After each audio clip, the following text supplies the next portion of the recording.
Welcome to About Mansfield. It is your audio newspaper. I'm Steve Casillo, broadcasting from the Somark Studios, along with Colleen Daniel. She's out there in Studio West. This is the November 19th, 2025, 298th edition. Coming up today, it's Mansfield News, Talk, and Information. And a little later in the episode, you will have a chance to win a $25 gift card to a Mansfield restaurant of your choice with our Mansfield trivia question, courtesy of Joe Jenkins Insurance. Let's take a look at the stories we're covering this week. Mansfield ISD School Board seeks community input through town hall meetings.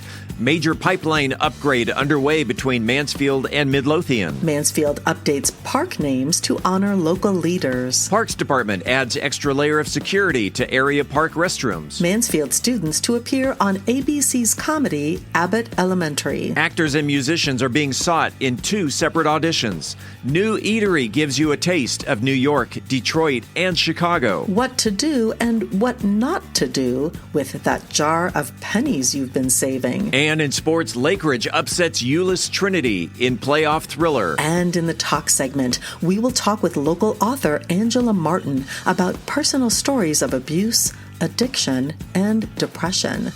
We are Mansfield's only source for news, talk, and information.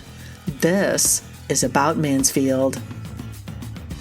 Hey there, it's Luke from Cool Hand Electric. Are you tired of dealing with plugs or lights that just won't cooperate? Well, don't fret. Give us a call. Worried about power outages or surges damaging your precious electronics? We've got you covered. Whether it's a whole house generator or surge protection, our solution-oriented Cool Hands are ready to tailor the perfect option that suits your needs and budget. At Cool Hand Electric, excellence is still cool. Cool Hand, Cool Hand, Cool Hand, where excellence is still cool. Looking for a night out that's anything but ordinary? Step into Vault Seafood and Steakhouse, Mansfield's premier upscale dining experience. Savor perfectly aged steaks, fresh seafood, and handcrafted cocktails, all served in a stunning atmosphere. Want more? Enjoy private dining rooms and a cigar lounge for that extra touch of luxury. Vault delivers exceptional flavor in a one-of-a-kind atmosphere. Located at Matlock and Country Club, Vault Seafood and Steakhouse. Unforgettable nights. Unmatched taste. Welcome back to About Mansfield. This portion of the news is brought to you by Vault Seafood and Steakhouse. Hi, I'm Karen Marcucci, and you're listening to About Mansfield. The search for a new Mansfield ISD superintendent is underway. Dr. Cantu is retiring in 2026. It is now in the hands of the Board of Trustees to find and hire a new superintendent, someone to replace Dr. Cantu. And with us on the phone is the school board president, Dr. Benita Reed. Dr. Reed, welcome to About Mansfield. Thank you for having me. Thank you, Mr. Cozio. I appreciate the opportunity. I appreciate any time I can talk with you about Mansfield and the greater community. This is a big project for, I would assume it's one of the biggest projects for the school board, is trying to find a new superintendent. You have gone outside and hired a consulting company, and they're doing their due diligence, but you're also seeking information from the community. That is correct. We would like everyone in the Mansfield ISD community to come to one or more of the town halls, so that you can provide your input, your opinions, your thoughts in terms of the next superintendent for Mansfield ISD. This is the leader who will lead us into the next 10, 15 years, hopefully. And so we need the community's input because we will be dwelling together with our decision. It is, as you stated, a very significant decision that we're making, and we don't believe we're making it alone. And that's the reason we want to collaborate with the community. You've had 3 town hall meetings so far. What has been the general ideas that have come to from the community so far? We don't know the information from the town hall meetings. In fact, we won't know the information from the town hall meetings until we meet in December. At that point, the JG Consulting, which is the consulting firm that we hired for the superintendent search, that company is going to provide us with a report that will then provide us with the information and the insight that will guide us as we continue the process. So we're not quite sure yet. We don't get information in terms of the content just yet. They want to complete their process and make certain that they're very thorough and intentional so that they can provide us with a complete report. So at a town hall meeting, is there public comment or is it all done anonymously? There is community input. It is anonymous. So what I mean by that is there are no district employees present. No one from the board is there, so people can feel comfortable and confident in sharing their thoughts and ideas. We want them to know that this is a safe space to share all that they desire to share as we're creating the profile for the superintendent. There are 2 more town halls, plus I believe there's 1 more online. Tell the listeners where they can participate. The next 2 town halls are this Wednesday, the 19th at 6:30 at Lake Ridge High School. And then the last in-person town hall meeting will be Friday, the 21st at Legacy High School at 6:30 again. They all start at 6:30. I'm expecting for us to get a report saying that we're getting more and more people who will attend and voice their opinions and thoughts, and that we will take that into consideration and partner with the community as we develop this profile, as we begin the process in selecting our new superintendent. There is an online version, so we want people to stay tuned for that. It is on our webpage, where I post every Monday to inform the community what is happening, what we've done, what we're doing that day, and what we're doing the week. Because what we're trying to do as a board, we want to encourage everyone to participate. We really sincerely want everyone's thoughts, their understandings, their perceptions, their ideas. We want their input. There is an online survey that is ongoing that people can find at the top of that superintendent search page that's on the website for Mansfield ISD. You can click that survey, answer those brief questions, and provide your information. We want to see it. We want to hear it. We want to know that you have a voice in creating the superintendent profile. And you can log on to mansfieldisd.org and Correct. It's right there on the homepage where they can find more information? It is right there. Yes, we want their information. All right, people. Town hall meeting Wednesday at Lake Ridge, Friday at Legacy. Both start at 6:30. Both are in the school auditorium. This is your opportunity to go out and voice your opinion anonymously with the consulting company who is doing the search for candidates for the next superintendent. And Dr. Reed, is there anything you want to conclude with? I'd like to conclude with one thought, and that is that we are serving our students and all those who serve our students together in developing this profile and identifying our next superintendent who's the leader of the best independent school district in the country. So we need your support and we want it. So let's collaborate as we always do so that we can find our leader for Mansfield ISD. That's Mansfield ISD School Board President, Dr. Bonita Reed. Dr. Reed, thank you for being on About Mansfield. Thank you so much for this opportunity. Tarrant Regional Water District has launched Phase 1 of the Cedar Creek Section 2 pipeline replacement, a major infrastructure project stretching roughly 11 miles from Mansfield to Midlothian. The goal, replace aging raw water pipeline sections that have been in service for decades. The project began its planning phase in 2019 with construction starting in late 2024. Completion is expected around 2028 at an estimated cost of $155 million. The Water District says the upgrade is necessary because the current pipeline has shown significant wear. Roughly 1/3 of its concrete pipe segments have suffered pre-stressing wire breaks, a failure caused by hydrogen embrittlement, raising the risk of rupture and potential interruptions in water service to several North Texas cities. To strengthen the system, crews will remove about 11 miles of the existing 72-inch pipe and replace it with a larger 90-inch and 102-inch welded steel pipe. The increased size is designed to boost both reliability and long-term water delivery capacity.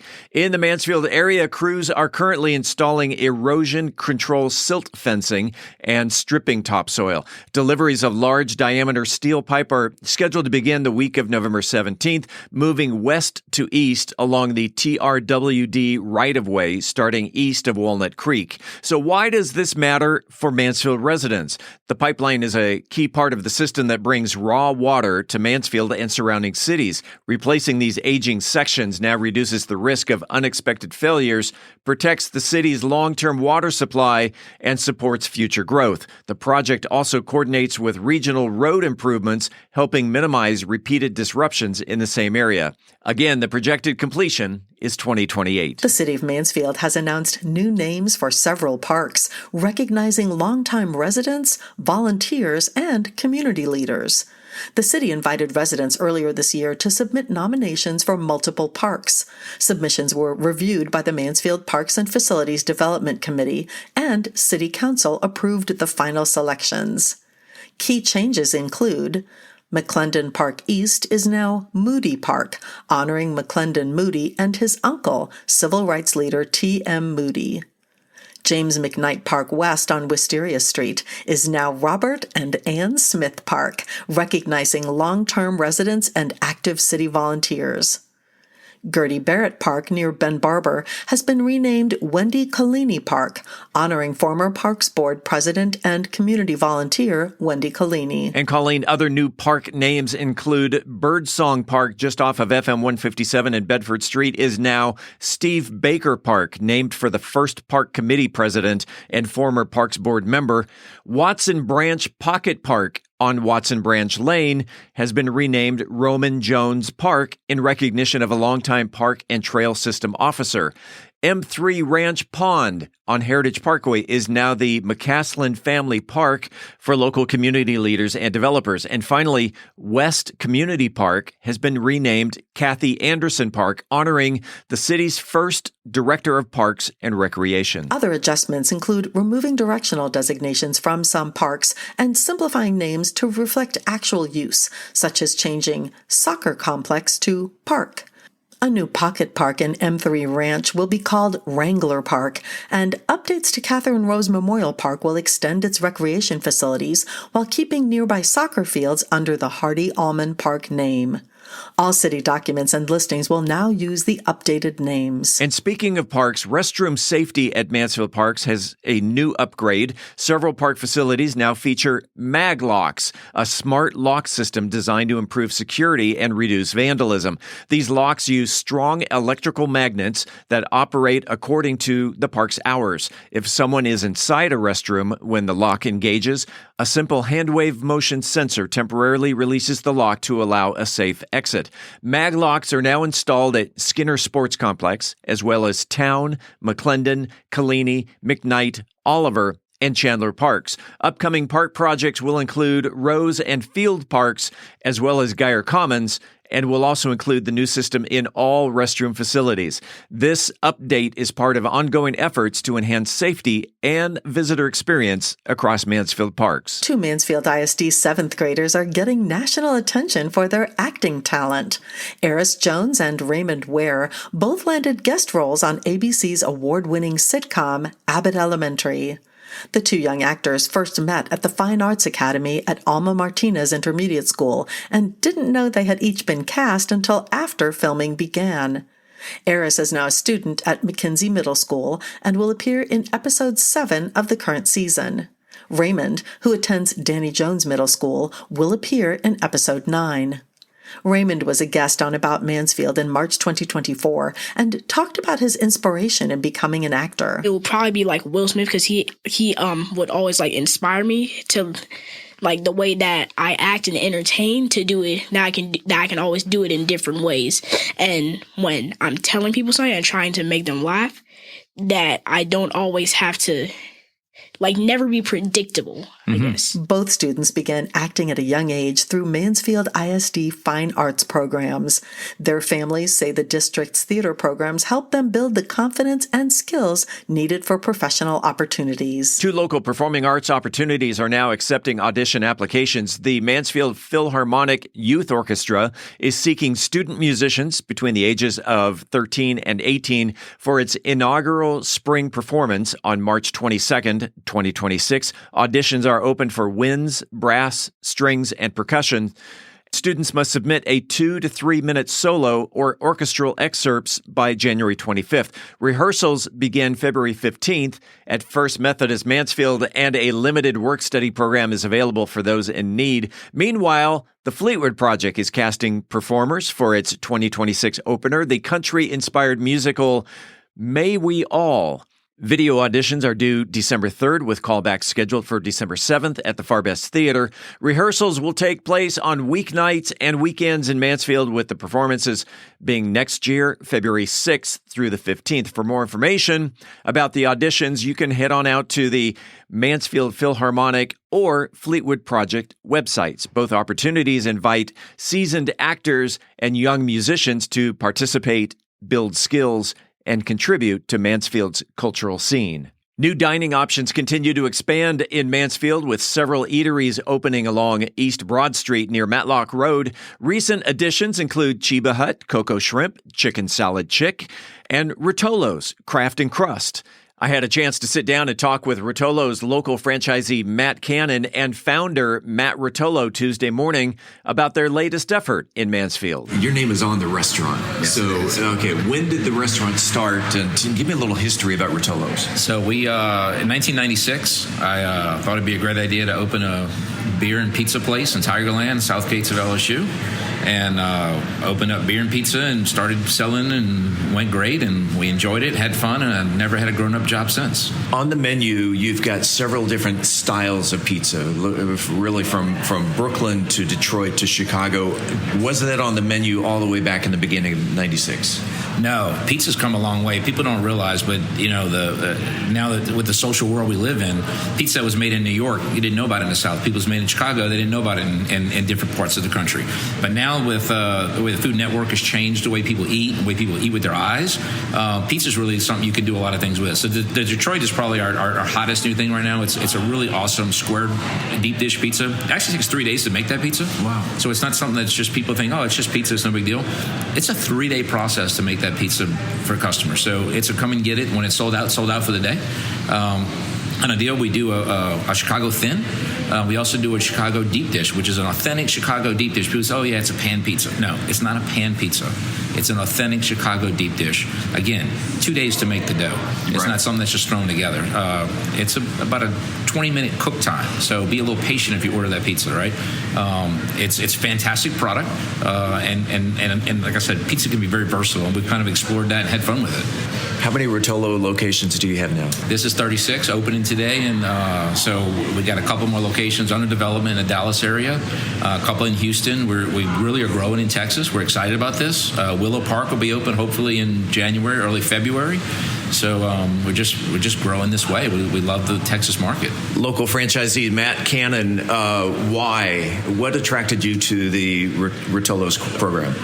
Yeah, so my family and I drive back and forth to Destin every July 4th, and we ended up for probably 6-7 years in a row.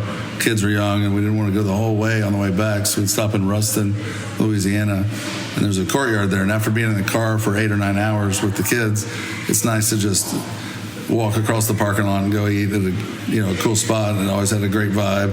A couple pinball machines, sports on. It just seemed like something Mansfield was really lacking, and also a menu that was broad enough to where the kids could get something to eat, and then we could also have a nice dinner and a cocktail or a cold beer. Talk about the ambiance of the restaurant. When people come in, what kind of experience will your diners get? Yeah, so it's a real crafty experience. I think there's a lot of windows in here, so there's a lot of light comes through. We have a big window right over the tap handles and a nice patio that's different than other patios because we don't just have the fire roll-up door, but we have a bar that's kind of offset, and so we can open up this accordion door, and it's kind of an inside-outside patio. And we have 32 craft beers on tap, and from Guinness to Sculpin IPA to Miller Lite or Corona, if you'd prefer. You had a couple of soft opening nights. How did those go? On Saturday night, we had 2 seatings of 40 people. Went smooth. There was a couple of bumps, but we got through them. Sunday was much better. We had 3 seatings of 50, and I think everything really clicked. Last night, we didn't tell everybody we were open, but we opened the doors and let people in. We probably had 40 or 50 covers, so I thought it was pretty smooth. In closing, is there anything that you want to that I missed? Anything you want to add? I live here in the community. I live less than a mile away. I've been here since 1992 when my parents moved here, and I'm really happy to be able to open and share this new experience with my friends and family. It's been a great experience working with Matt. We're excited to have the brand here, and it's more than just pizza. We got a craft cocktail bar. The name of it's Craft and Crust, right? It's we make dough fresh in-house every day. Like I said, we're proud of our crust and our pizza. 32 draft beers and a cocktail menu. So it's a great vibe, it's a great experience, and happy to be in Mansfield. Rotolo's Craft and Crust is located at 2411 East Broad Street. The U.S. Mint pressed the last ever penny Wednesday last week in Philadelphia. Americans may no longer see newly minted pennies in their change. The U.S. Treasury has stopped producing the 1-cent coin, citing production costs that exceed its face value. Nickels face a similar situation. Despite this, pennies remain legal currency and can still be used for purchases, deposited at banks, or exchanged at coin counting machines. Coinstar CEO Kevin McCauley says many households underestimate the value of their coins. The company converts billions of coins into cash annually, with the average coin jar yielding about $58. While the debate continues over retiring low-denomination coins, experts suggest Americans consider their coins a resource rather than clutter.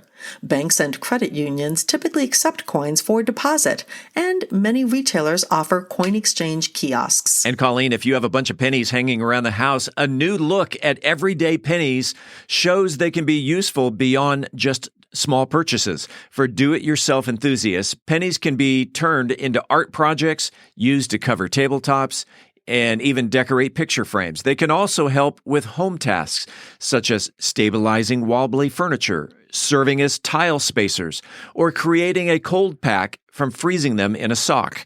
Pennies also have value for collectors.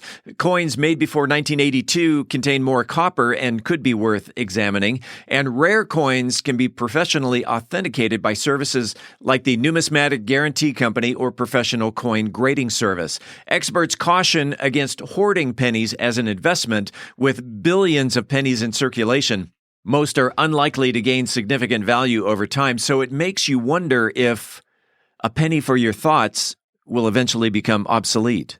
Penny? Penny? Penny? Lake Ridge marches on in the football playoffs, so we'll talk about it because sports is next. Hungry for bold flavor and a good time? Head on over to El Primo's to enjoy sizzling fajitas and their signature blue margarita. Enjoy weekend live entertainment and let the kids run wild with an outdoor play area and arcade.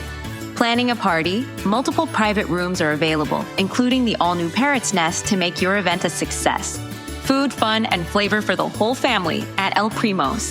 Visit elprimos.net and bring your appetite. Located at Matlock and Country Club. El Primo's, where the locals go. Mansfield Plumbing, Electrical, Heating, and Air is a family-owned local service provider with over 20 years of experience. Servicing Mansfield and surrounding areas, we offer expert plumbing, electrical, heating, and air solutions focused on quality workmanship, customer satisfaction, fair pricing, and guaranteed results for homes and businesses. Call 817-473-8888. Mansfield Plumbing's never second rate. In sports, 3 MISD football teams played in the first week of playoffs. 1 team will move on to the next round. Let's take a look at the scores. Your Mansfield Tigers were eliminated by Byron Nelson 42-14, and Timberview fell to Anna 35-25. And the big game of the week, Lake Ridge Eagles pulled off one of the biggest wins in school history Friday night at Newsom Stadium, rallying to defeat 3-time state champion Euless Trinity 47-38 in the by-district 6A Division I playoffs.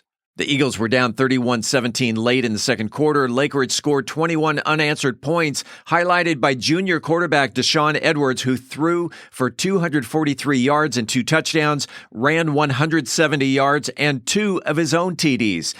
Key defensive and special teams plays, including a blocked punt for a safety and a late 4th down interception, sealed the victory.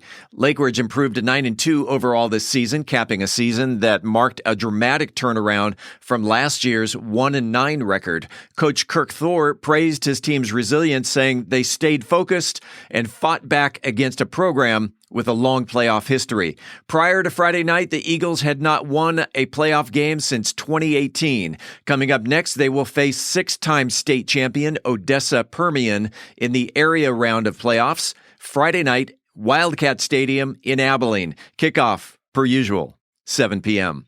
Let's take a look at the highs and lows from around the state. The highest scoring game in high school football in the first week of playoffs. Now check this out. Amarillo High School drove 7 hours one way, scored 11 touchdowns, only to be nipped by El Paso El Dorado, 77-76. Then had to drive another 7 hours back to Amarillo. Yeah, 153 points total in that game. The lowest scoring game in the state, Canton downed Caddo Mills, 20-7. And the biggest goose egg as we head down to the Gulf, where Salina pummeled Pinkston, 77-0.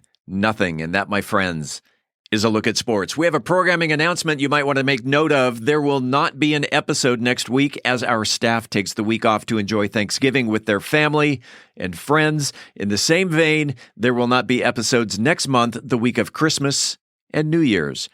Speaking of Thanksgiving, this coming Friday, November 21st, is National Stuffing Day. If your kitchen's already gearing up for Thanksgiving, you've got an early excuse to celebrate. National Stuffing Day is a warm-up day for one of the most debated side dishes. You can call it stuffing, you can call it dressing, you can bake it in a casserole or insist it belongs inside the bird. Friday is all about honoring that savory mix of bread, broth, and family tradition.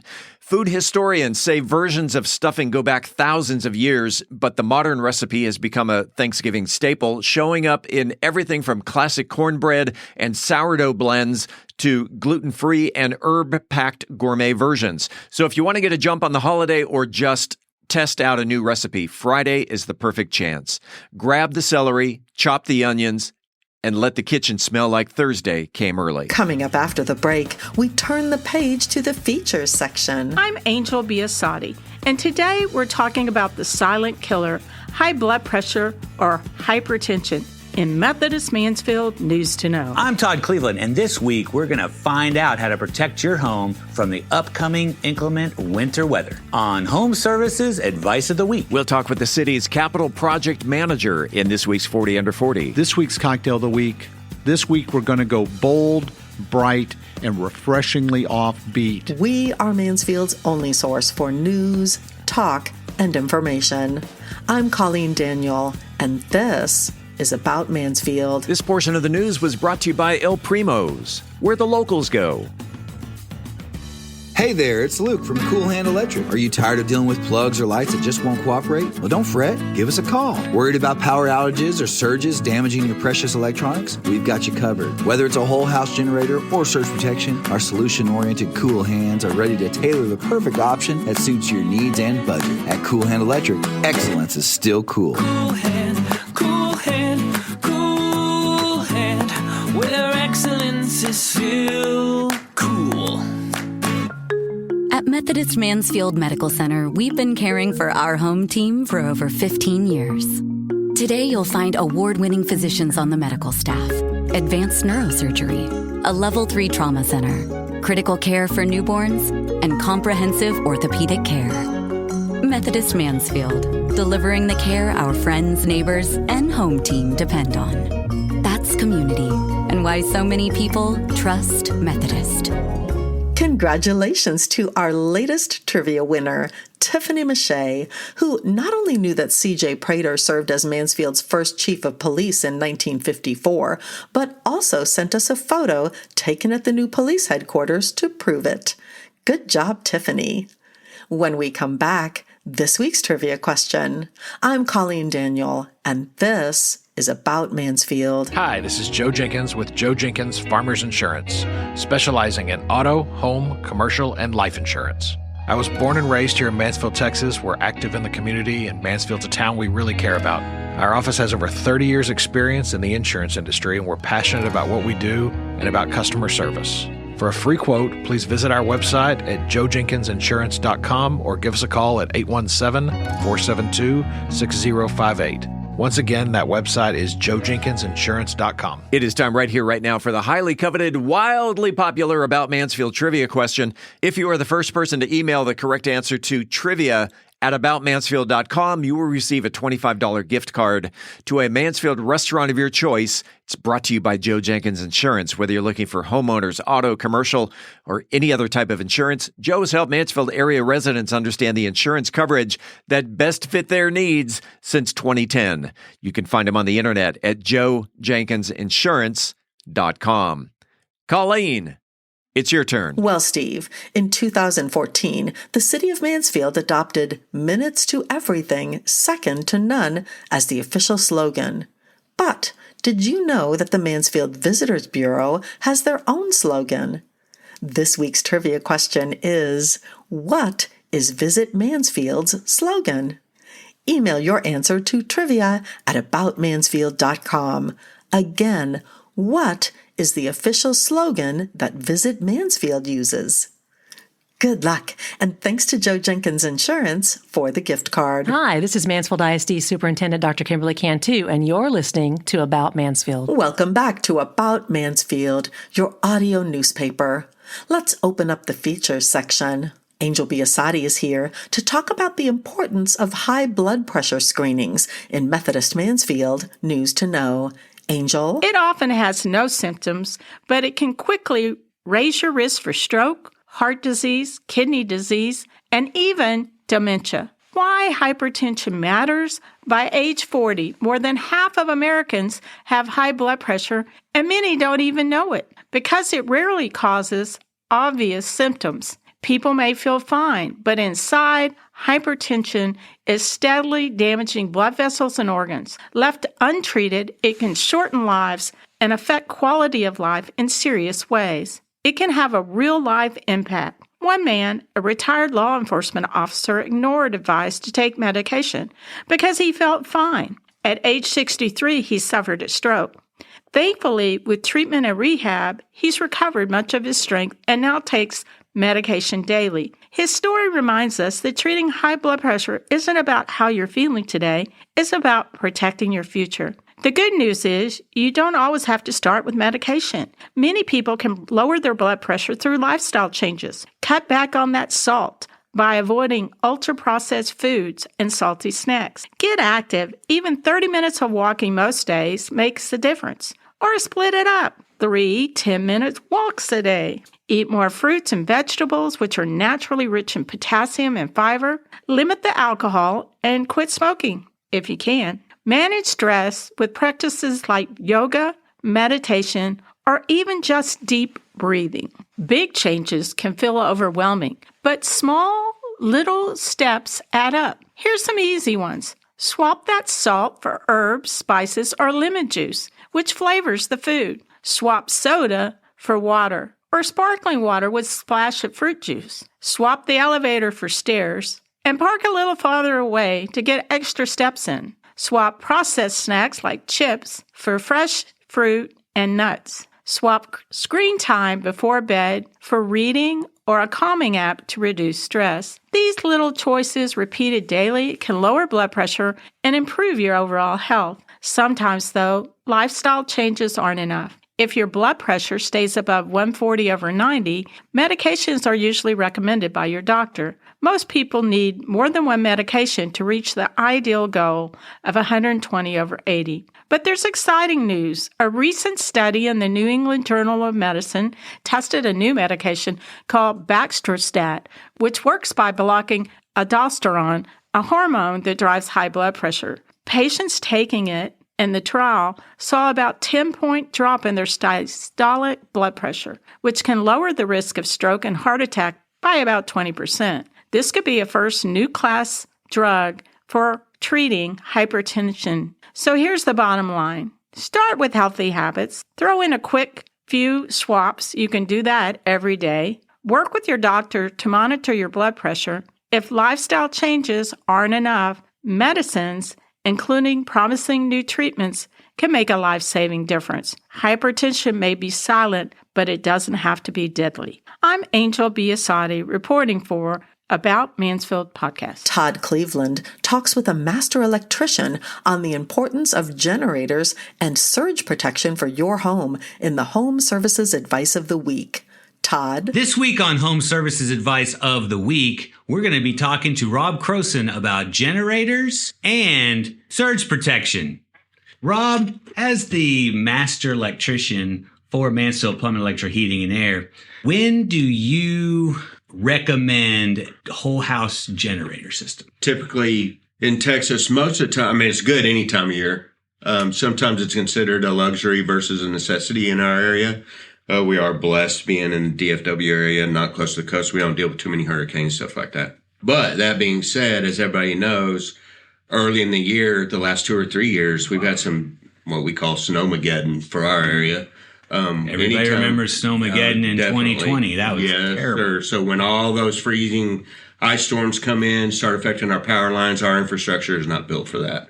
So we're starting to see more and more often, literal weeks at a time without any power, which can not only be inconvenient, but obviously be dangerous. So any time is a good time to have it, but definitely coming up, start thinking about it during the winter season. And how you determine how big it needs to be? That can all be personal preference. We obviously do some things called load calculations and not getting too technical figuring out, but it's determined by what you want to actually work and how convenient you want it to be when the power's out. We can go as small as, we can actually not do a whole home generator. We can actually do some different things, adding solar panels and use a portable generator just to keep refrigerators going. If you have gas heat, a lot of times we can use a very small generator to just keep your heat going. We can go all the way up to, what we call 26 kW generator. Again, not trying to get too technical, but we can get you TVs going, get you some lights going, keep your refrigerator going, keep your AC going, AC or heat, mainly heat during the winter, obviously. So we can decide that the sky's the limit. We can get as big as you want. We can run your whole house, or we can run just very select few appliances. Like swimming pool, like my swimming pool, keep it from freezing up. Yep, definitely. That's something that people don't think about. We didn't used to have to think about it. It seems like just in the last 5 years or so, we actually have true winters. They don't last long, but when they do last, they are good enough. You have to keep those pumps running or your pool's going to freeze up. Perfect example. And with all the storms that do happen, this time of year, September, October, I've heard about surge protection. Can you explain what surge protection and how it can help our Yes, electronics? Absolutely. And it's something which it's funny. Most people all know what surge protection is. We'll go buy a nice TV nowadays, and they're actually relatively inexpensive compared to when they came out. But everybody's real quick to put a surge protector behind their $1,000 TV. What people don't think about is we're also in the AC business. You got a $20,000 AC sitting outside that you need to protect, or appliances aren't cheap anymore. Most people don't even realize we can actually install a surge protector on your panel and protect the entire house. We can even take it a step further and install a surge protector that provides cleaner power. Our power grid, everybody's heard on the news how our power grid is not built for everything that's going in nowadays with electric cars, all kinds of things going on right now with the grid system in Texas. So we can actually provide a product that not only does surge protection, but cleans your power up. There's a way it can actually save energy for you every time a motor kicks on in your house, that it will actually use some reserve power to help that start up for you. So when you're talking about ACs, or you're talking about even something like people don't think about, a computer has a little motor in it for your blower, right? So it will actually help control those voltages and make your house a lot more efficient also. It's actually National Electrical Code right now that every new house is supposed to have surge protection. Awesome. And you mentioned electric vehicles. My wife wants a Tesla. Do you guys install the Tesla chargers? Mm-hmm. Absolutely. Yep, we can do that for you, no problem. Again, we start talking about the cost of things, where I say everybody wants to protect a computer, wants to protect a TV, but I would probably protect that Tesla. Probably not a bad idea to make sure you're not going to take a surge and damage that also. Great information. And if you have any more questions, just give us a call here at Mansfield Plumbing, Electrical, Heating, and Air. For any plumbing, electrical, HVAC questions you have, give us a call. Call 817-473-8888. Mansfield, promise never second rate. The Mansfield Business Alliance recently released their 40 under 40. Now, this is 40 people. They're all either at or under the age of 40. They are executives, they are CEOs, they're entrepreneurs, and they're everyday people just like me and you. And one of them is actually here in the studio today. She serves as the Capital Projects Manager for the City of Mansfield. In this role, she is responsible for overseeing significant municipal infrastructure projects, including the design and construction of facilities such as the new City Hall and Fire Station Number 1. She has been instrumental in managing various capital improvement initiatives, including the development of the city's Chris W. Burkett Service Center expansion and the brand new animal shelter, which is right next door. She also plays a key role in the planning and execution of projects like the downtown streetscape projects. She is in the studio. Kristen Petrie, welcome to About Mansfield. Thank you so much. Thank you for having me. 40 under 40. Yes. And what does that mean to you? I was just kind of blown away by the kindness that some of my mentors showed by nominating me for that, and then just really blown away. I think it didn't hit me what an honor it was until I saw some of the other folks who had been nominated and were awarded that award. It was just a huge honor. I think I still get a little bit of butterflies just thinking about it. Do you know who nominated you? I don't. I have some sneaking suspicions, although people have been pretty tight-lipped about it. Tell me what your job entails. So my job really entails taking an objective that's given to us from City Council and then going out and finding the best way to do that respects and honors the funding, the resources, the time, the staffing that the city has available to achieve that objective. Would that be almost like a general contractor then? Although obviously you would be hiring construction crews who would be the general contractor, but right. So the project manager is the GC's boss. I was about to say it expands even a little bit more than that. You're working with your design professionals, and then you're also working with other city staff, people who are going to be the end users of these facilities. In the case of the Downtown Streetscape Project, we'll be working with residents and citizens who are going to be utilizing that space, sometimes business owners who are going to be right out, that's their front door step, basically. So not only is my job managing the resources that go into the project, but in project management, you also hear a lot about stakeholder management. And so that's something that I've really enjoyed about this role, and it maybe goes a little bit higher than even what your GCs are allowed to do. Your project manager is looking at that project from a very holistic standpoint. It's not just money and time, but it's also the people who that project impacts. What schooling did you go through to become a project manager, and is this something that when you were young, someday I'm going to be a project manager?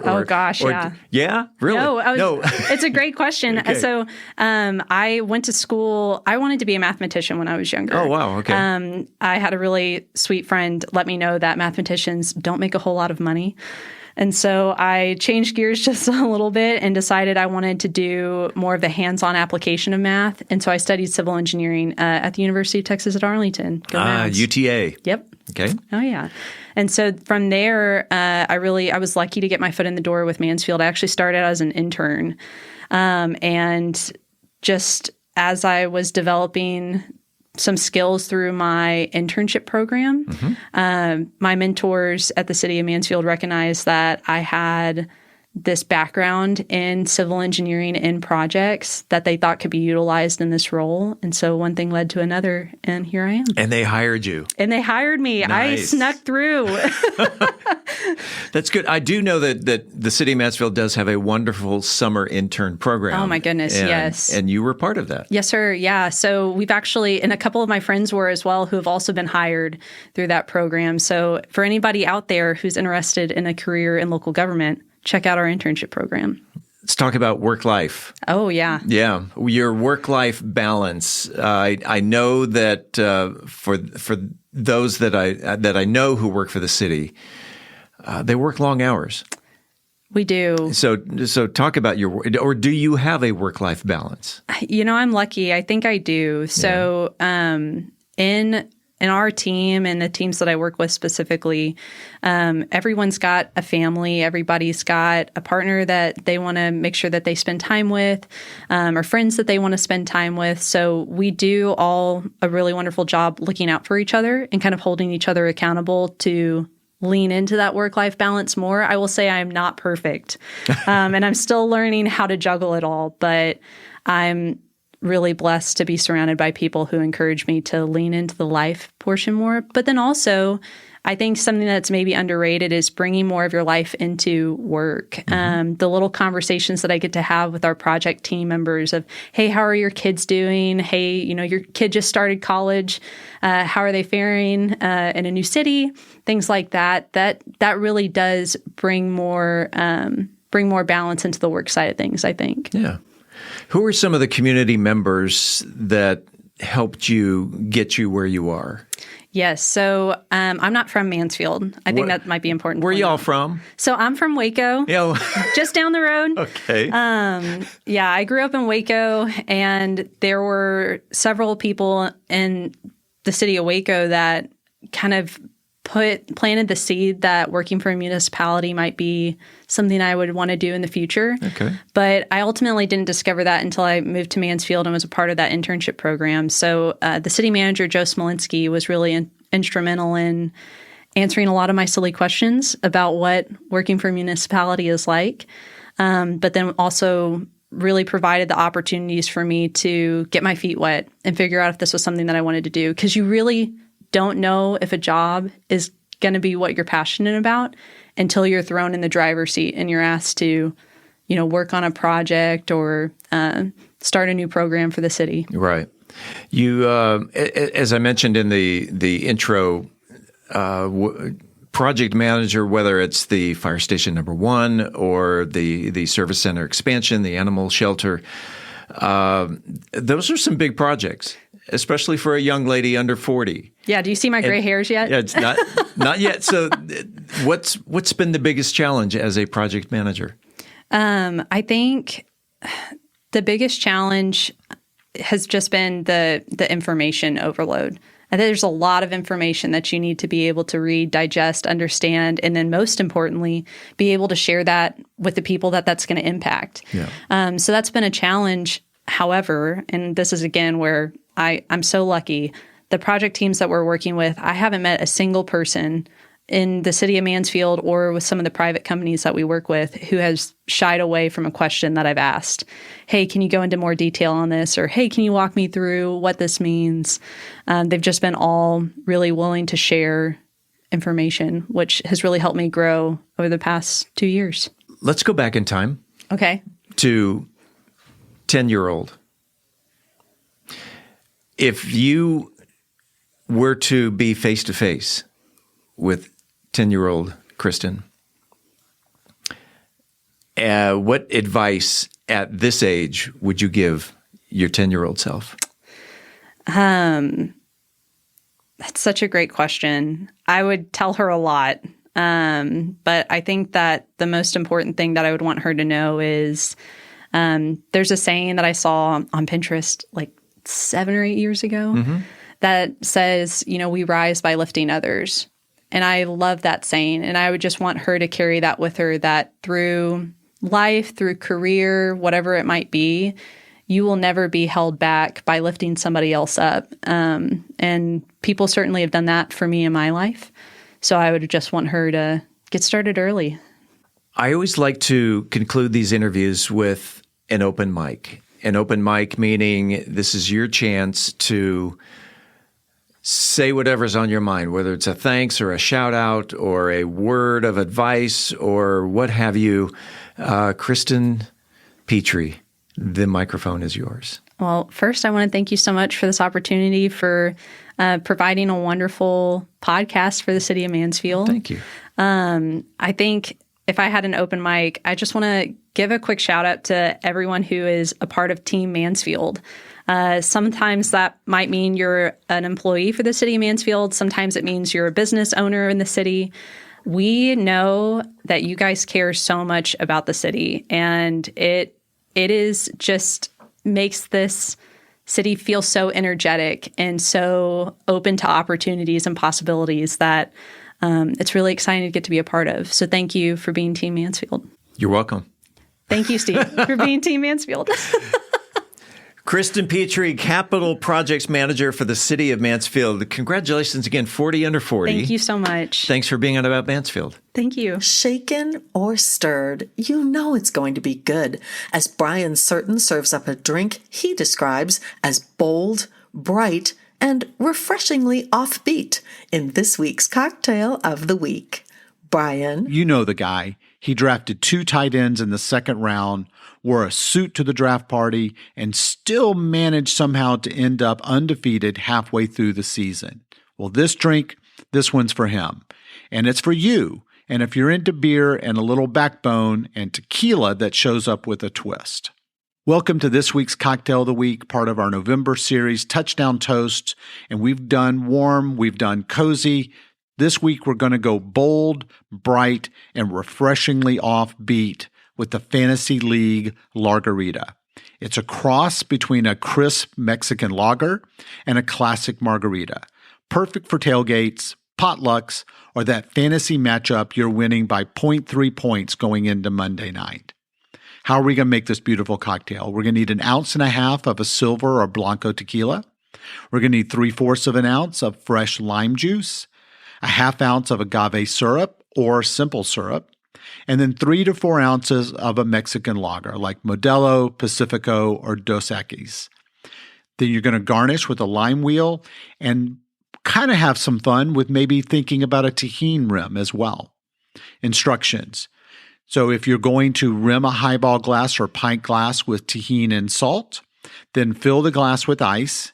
In a separate shaker, combine the tequila, lime juice, and the agave syrup with fresh ice and shake briefly, and then strain into the highball or pint glass over fresh ice, and then top with the cold Mexican lager. Then garnish with that beautiful lime wheel. This cocktail, this one's light, it's citrusy, and has just enough punch from the tequila to make it feel like a cocktail, but it drinks easy like beer. The agave gives balance, and the carbonation keeps it all lively all the way to the bottom of the glass. Little trivia for you. The Largarita first appeared as a bar trick in the early 2000s. It was a way to envelop cheap beer with a splash of tequila.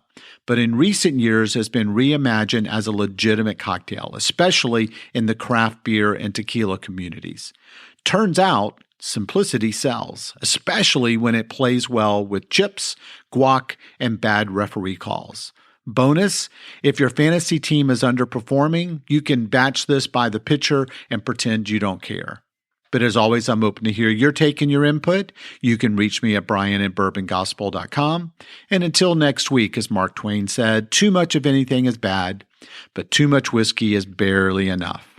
Reporting for the About Mansfield podcast, I'm Brian Certain. We're back in 60 seconds with Steve's interview with local author Angela Martin. Imagine a city where innovation knows no bounds, where dreams take flight, and the future unfolds before your very eyes. Welcome to Mansfield, a beacon of growth and a testament to vision. In the heart of Mansfield, a remarkable transformation is underway. But it's not just about the physical landscape. It's about the spirit that drives us forward. A spirit of collaboration that bridges cultures, a spirit of entrepreneurship that fuels prosperity, and a spirit of community that binds us as one. Mansfield is more than just a place. It's a canvas where diversity paints the picture of progress. From art festivals that ignite creativity to tech hubs that redefine boundaries, this city celebrates every voice, every passion. Mansfield, where growth knows no limits and the vision is limitless. Brought to you by the unstoppable spirit of the Mansfield Economic Development Corporation. Hi there, my name's Angela Thorne with Moses Movement, and you're listening to About Mansfield. Welcome back to another segment of About Mansfield. I'm Steve Casillo as we make the transition from news to talk. And in the studio today, I love talking with Mansfield-based authors. And we have an author in the studio today. She was born in New York. She was raised in Michigan. She's lived here in Mansfield for the past 17 years. She was a sales professional for a Fortune 100 company before stepping away to raise her 4 children. She sent me a pretty good-sized introduction. I'm just going to leave it there because we're going to find out more about Angela Martin and what makes her tick and why she's here today. Angela, welcome to About Mansfield. Thank you so much. I'm so excited to be here with you today. And let's go back here. It says you were born in New York but raised in Michigan. How long were you in New York before going to Michigan? So as an infant, I was there. My father was originally from Michigan. My mom was from New York. So after they were married and I was born, November, they moved to Michigan the following year to go back to where my father and his family were. They were young. My mom was 17. My dad was 19. So being around family and having that extra support was a good fit. And also for employment back in the 70s. So I would assume you have no recollection of your days in New York. Not as a child. As a child, correct. Not as a child, okay. Correct. What part of Michigan? So southeastern Michigan, it's a suburb of Detroit. Yeah, if you take your hand out and the thumb, it's near the southeastern part, near the thumb there, the thumb joint. Okay. And not far from Detroit. So we would often go across the Ambassador Bridge into Windsor, Ontario, Canada. Yeah. For grocery shopping, things you couldn't get in the States. And actually, my father was born in Ontario, Windsor, Ontario, Canada, when his parents actually came from England in the 50s and migrated. And listening to Canadian radio. Probably, yes. Which I hear, I have a friend who is from Detroit, and he says, oh, yeah, the Canadian radio was far superior to American radio. It's interesting you bring that up because as a child, my father rooted for the Montreal Canadian team for hockey and not like you would think Detroit Red Wings. That's an interesting point. So I probably grew up hearing the radio. Actually, he would wake me up in the middle of the night to show me off to his friends because I could name all the players in his photo album. And I still remember many of them. So. You're still a hockey fan? I am. Not as much since being in Texas, but I was a Red Wing fan back when Steve Yzerman was the captain of the team. And an interesting fun fact, I actually played girls ice hockey when I lived in Michigan. And I was a left wing.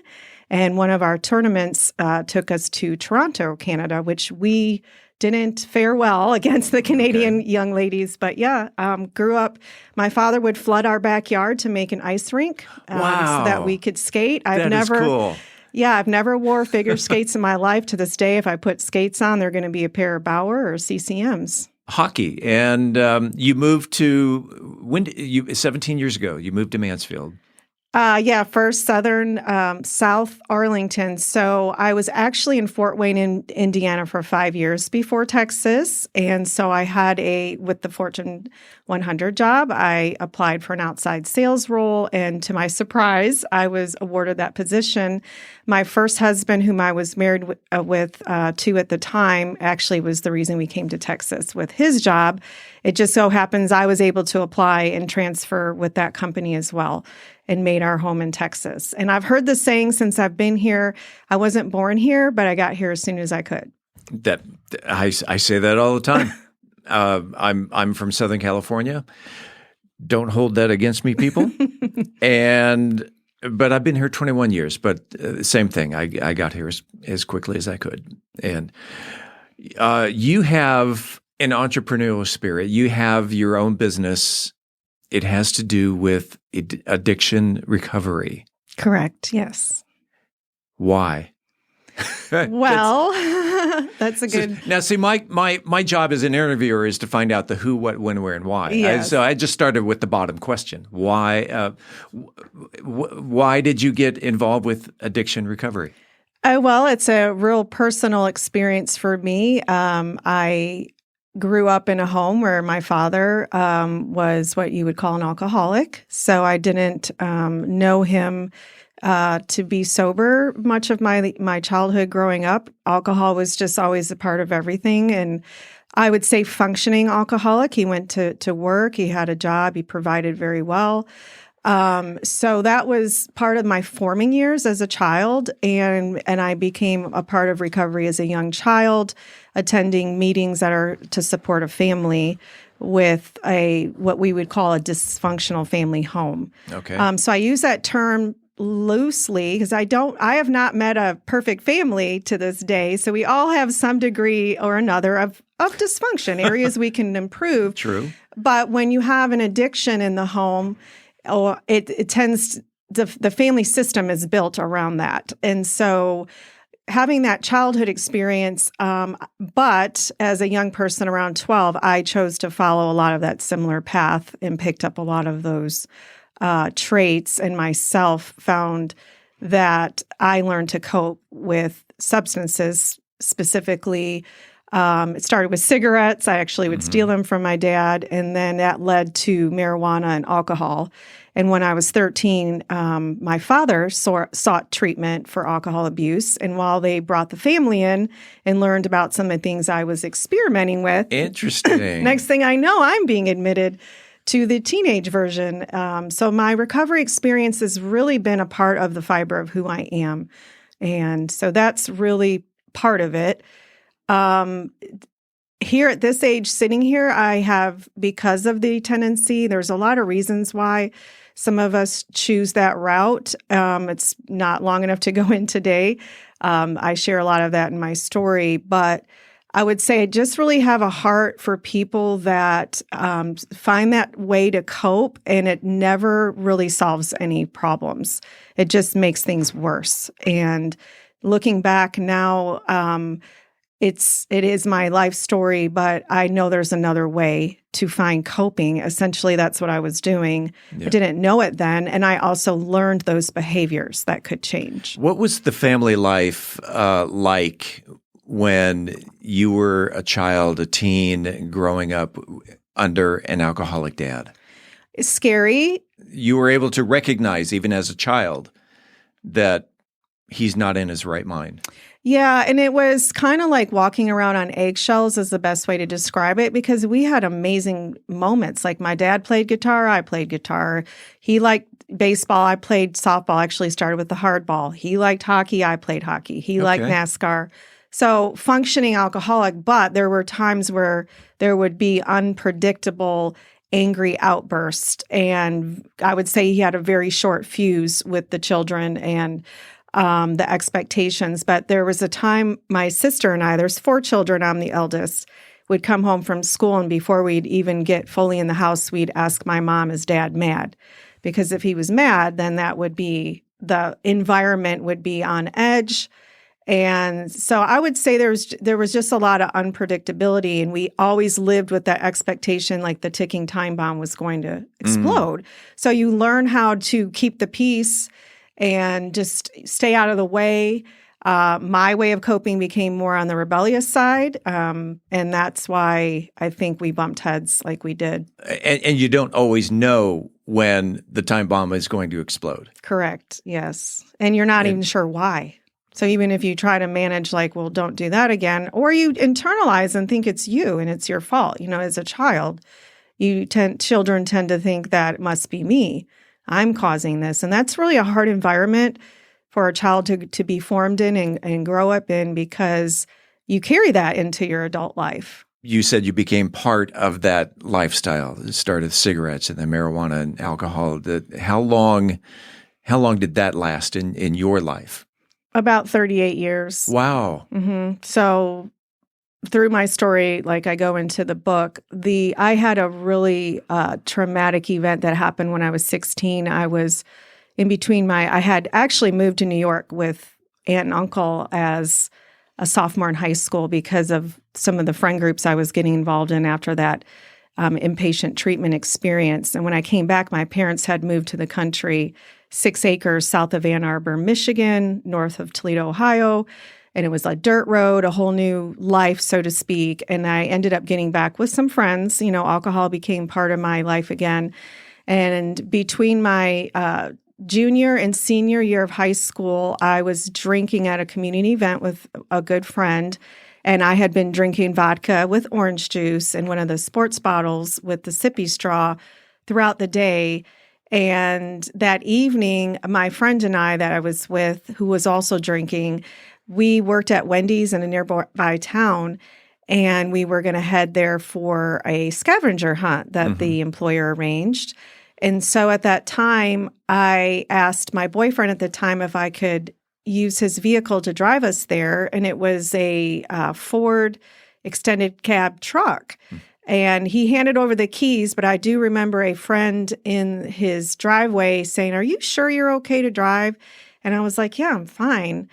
And so I made my way down the back road because I didn't want to get on the highway because I knew I'd been drinking. And making our way down that back road, at some point I was in a blackout. I didn't remember driving, and I woke up and I realized I had been in an accident. It was really quiet. It was in between, farmland. And I just looked to the right, and my friend was not in the truck. So I got out of the truck, just started running around looking for her, panicking. And I saw her. I finally found her face down in a ditch. Oh, wow. Yeah. And I didn't approach her. I just went running to the nearest house and started banging on the door. I think it was like midnight when this was all happening, based on the police report. And they didn't open the door. And again, this is farmland, and so there wasn't house after house. So I made my way back to the 2-lane highway, started running down the street, and there was a vehicle coming toward me with the headlights that I was just panicking, trying to flag down. And turned out it was my sister's boyfriend, because he lived not far from there, that came. And I told him what happened. He got out, and I was able to direct him to where my friend was. And I saw him run toward her and stop dead in his tracks, like when he saw how she was laying. And at that point, I don't remember if that home called the police or how we were able to call the emergency line about that. So that was August, and we were taken to a nearby hospital where I learned that my friend's injuries were severe. So they took her by helicopter to the University of Michigan Medical Center in Ann Arbor, and when I later learned that she had a spinal cord injury. So she remained in the hospital from August until November. After Thanksgiving that year, they attempted to do a surgery like Gloria Estefan had to restore the spinal cord, to which that was not successful. Wheelchair bound? Correct, yes. Okay. And you were 16? Correct, yes, in between my junior and senior year of high school. Okay. So after that, I was charged with a felony called felonious driving, and my parents were told that it'd be good to, obtain legal counsel. So we did that. And the recommendation was that I spend some time in a alcohol treatment center. So I spent my first 30 or 45 days of my senior year of high school in Toledo Hospital in their alcohol drug treatment center. After that, and, just being proactive with counseling and things, the charges were reduced to 2 misdemeanors, which was operating under the influence of liquor and then reckless driving. And my blood alcohol content was estimated to be like 0.18, 0.20 at the time of the accident. So they did have me do a breathalyzer that night. So double, almost triple what the legal level of alcohol. First of all, greatly appreciate you sharing your life story. Is all of this in your new book? It is. Okay, and the new book is called Unmasked. Well, the subtitle is A Memoir of Hope Beyond Abuse, Addiction, and Depression. So as part of this, abuse, again, going back to your dad. Yes, I would say that. And then, relationships. That. Okay. Abuse. Addiction. And so that you went through that, your dad went through that, and then the final word was? Depression. Did you also suffer from depression? Yes. That, on this journey of learning how to cope and with stress in life, I chose addiction, but I am thinking through my own, looking at my bloodline, so to speak, in generations, that depression has really been at the root, mental illness. And alcohol or drugs has been a way to try to feel better without the use of pharmaceuticals or doctors. And so fast forwarding to 3 years ago, I actually met a local psychiatric nurse practitioner that was able to assess me and did say that I have bipolar 2 tendencies. So I use the word depression. It's not as intense as bipolar, but that is definitely part of my story. And if you look at it all from a continuum or from a medical perspective, it definitely played the role into the whys. What do you want people to get out of your book? Hope. Hope. Because I speak on a lot of different things. I have that subtitle, but I can just say at the end of the day, hope to become unmasked, whatever your story is, to be that person you were created to be and not have to find ways to cope that are unhealthy, mask yourself, be somebody you're not. It doesn't necessarily have to be drugs and alcohol, mental illness, abuse, but it could be people-pleasing, codependency. It can be I cope and I eat, and therefore I have health problems and I'm overweight, or I shop, and therefore I have financial difficulties because I don't, plan and budget. And so all these things really cause a lot of stress on relationships, marriages, and family. So at the root, the healthier I am and the healthier, if you choose to be married, that person is, it just creates the family foundation to be as healthy as possible and to raise children in an environment that is as healthy as possible. Everybody who writes a book obviously has to come up with a title. And your title, Unmasked, how did you come up with that title? And what does it mean? I would say the simple answer is that I was everyone who I thought I needed to be to fit into other people's expectations or just what I learned, as far as like a performance. So I take the reader through a chapter of a certain mask. Like I can say I wore the people pleaser mask and what that looked like. So it's like I'm on the stage performing, and at the end of the performance, I tear that script that I've been handed and I throw off my mask and I walk off the stage unashamed, without a mask, unveiled, and just as the person I was always created to be, without that script that was kind of handed to me. And actually, I heard in my head when I was deciding what to do with the cover, Shakespeare's famous quote from that play that says, "All the world is a stage, and we are merely players." And so the cover for the book kind of ended with me standing on a stage and with the flowers that would be thrown on the stage at the end of a performance. And I am actually wearing my mom's wedding dress, which is very significant for my story as like the unashamed, radiant bride. Tell me about then you've created a business type, Get Real with Angela, and the Reader's Digest version of that. What are you doing with Get Real with Angela? So because of my life experience as a lived experience expert in these areas, I really want to help people that would like to come out of hiding and live an authentic life. I do have experience through recovery, being what you would call a sponsor. And so you help walk with other people that are, coming out of different things. Specifically, it's been mostly addiction for me to help people. But the idea is to have an online mentoring platform where I can help more people online in a group with others. And also having a platform on YouTube to really interview people and to talk about topics that this topic is not something that you typically talk with just anyone. But I think when you find a safe space and somebody who's been there and you're ready to, I've heard the saying that we tend to make changes, which is true for my life when it was going to be harder to stay where I was than to make the change. And life is hard, right? So you choose your hard. Do I want to stay addicted and depressed and hiding and isolating and not bringing my A game into my life, or do I want to come out of that and figure out, is there something I can do to make those changes?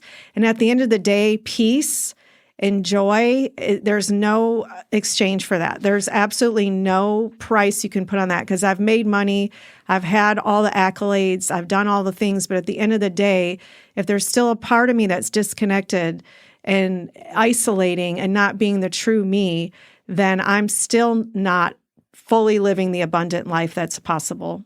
And if someone comes to you and says, I'm looking for help, are you more of an accountability partner or a counselor? Oh, absolutely. Accountability. I'm not any, formal credentials. Accountability, and then also a resource. So I like to think of ourselves as a spiritual being with a soul that is our emotions, our will, and our mind, and then we live in a body. So for my recovery journey, I have had to touch on all those parts of our being. So if I meet someone and they want help, I'm probably going to refer them first to a medical doctor. Sure. To have the blood work and to see if there's some things there that could be addressed, but really a resource for resources and referrals. The book, again, is called Unmasked, a memoir of hope beyond abuse, addiction, and depression. We're speaking with Angela Martin here. You have an event coming up in December, and I want you to tell people when and where so that, A, they can buy the book, or I would assume they can buy the book at the event, and get to meet the author face-to-face, and which actually sounds like a really cool event. Yes, thank you. So it's going to be on Thursday, December 4th, starting at 7 p.m., at 063 Studios, downtown Mansfield on Main Street. I want to mention parking in the front and the back. And it's going to be a great time. We're going to have a DJ. We're going to have photo opportunities, just a lot of celebration, some light refreshments. And yes, I will be there with books ready to sign for signed copies. And it's just also going to be a theme of the masquerade if you want to dress up, or the 1920s Gatsby type of costumes, I guess you could say, as well. And of course, you don't have to dress up. It's come and go. You can come as you are after work. We'll be there for the party from 7 p.m. to 9:30 p.m. And I'd just love to have people come out in the community and meet me and just get that connection. Angela, I know that we kind of scratched the surface on your life, and I would love to get into maybe some real case studies that you've done. Will you come back and visit us again? Yes, I would love to. Thank you so much. Okay. Again, the book is called Unmasked, and it's by Angela Martin, and go out on Thursday, December 4th at 063 Studios there on Main Street. Starts at 7 p.m. Do they have to register? Can they just show up? Oh, that's a good point. We have a Facebook event online. It's actually under my personal page, which I share with my husband. It's David-Angela Martin. So you could just say you're coming there on that Facebook event. And one more thing I was going to add. My book, actually, the ebook version is available on Amazon November 12th. And then on November 25th, my birthday, the book is available on Amazon. So if you can't make it to the party, or you'd rather have the ebook option, and then personal signed copies are now available to order on my website. Or go get an autographed copy from that would be awesome. From 063 Studios on December 4th. Angela, I appreciate your time. Thanks for being on About Mansfield. Thank you so much. When we come back from the Thanksgiving break on About Mansfield, we're talking baseball with a Texas Rangers legend. You will just have to tune in to find out who it is. In the meantime, this is the place where you will hear the latest Mansfield news, talk, and information. Until then, don't forget to like, follow, subscribe, engage, connect, amplify, elevate, celebrate, embrace, explore, share, love, or support this podcast. If you haven't already, so you never miss an episode, it's free and it's easy. Head on over to our website, aboutmansfield.com. We will never, ever, ever, ever send you any spam. That would be wicked. About Mansfield is recorded at Podcast Mansfield Recording Studio. Hosts, Steve Casillo and Colleen Daniel. Moment with the Mayor, Michael Evans. Methodist Mansfield News to Know, Angel Biasatti. Home Services Advice of the Week, Todd Cleveland. Cultural Arts Calendar, Tim Roberts. Cocktail of the Week, Brian Certain. Post-production editing, mixing, and mastering, Steve Casillo and Andrew Miner. This podcast is copyrighted by Podcast Mansfield Recording Studio and is intended for the private use of our audience. Any other use of this podcast without prior written consent is strictly prohibited. We thank y'all for listening. Happy Thanksgiving on behalf of the entire news team.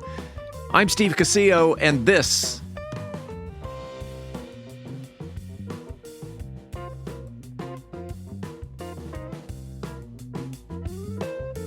is About Mansfield.